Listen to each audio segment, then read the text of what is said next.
Hey guys, it's me, LA. So for today's video, mag-unbox na naman tayo ng isang bagong labas ni Lilios. Ito ang Lilios version 2 na Daily Getaways.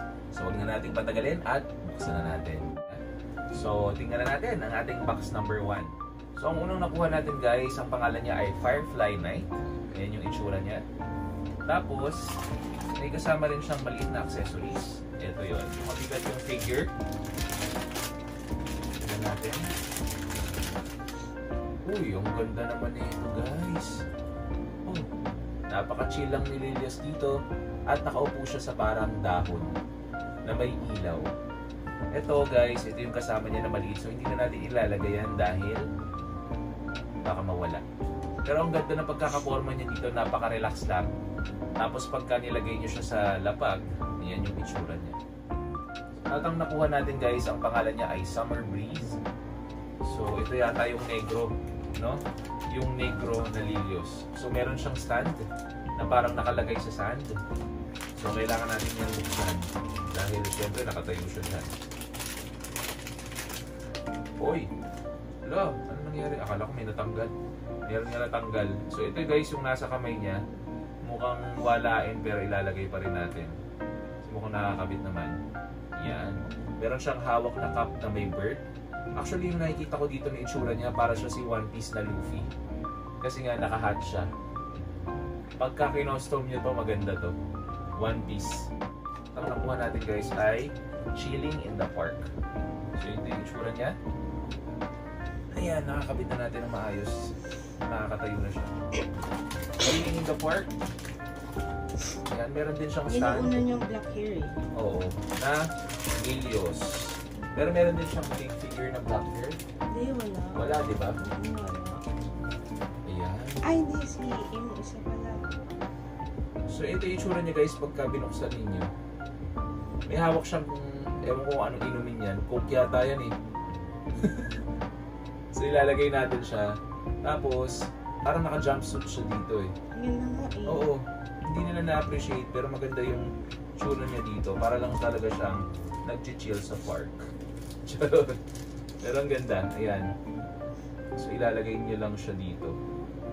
Ayan o. Dali niya lang ilagay guys. Diba? Hindi niya lang nakikita pero ang ganda ng Lilios sa personal. Ayan. Ang nakuha natin guys ay Snow Angel.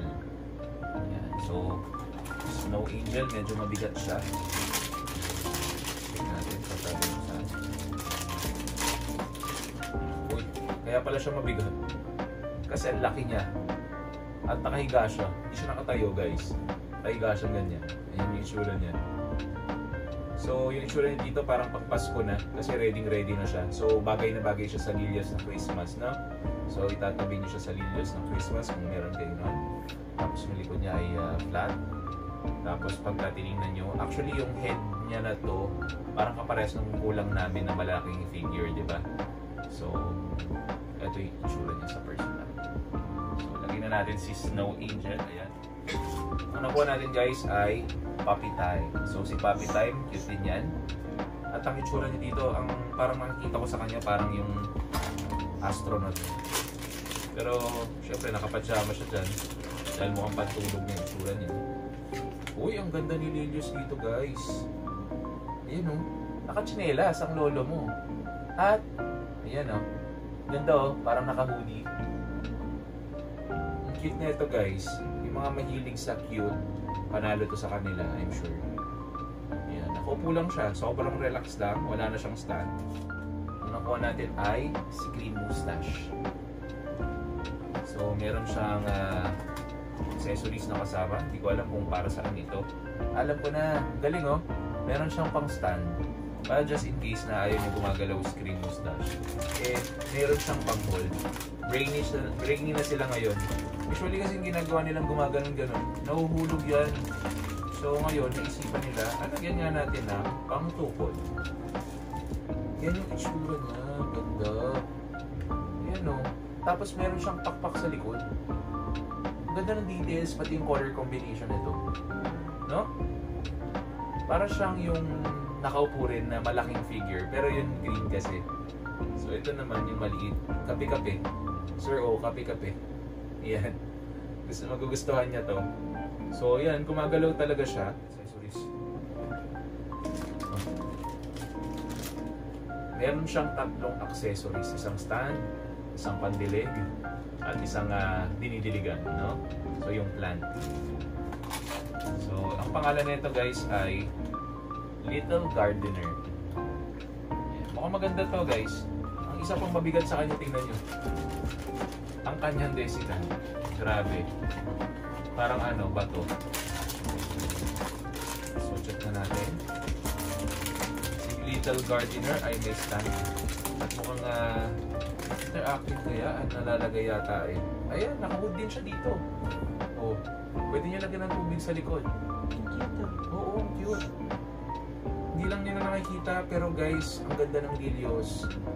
Promise. So, ang pangalan nito ay Catwalk. Tingin ko may stand din to. Ay, meron nga. Meron siyang stand, guys. At meron siyang, actually hindi cat yung nilalakad niya, kundi isda.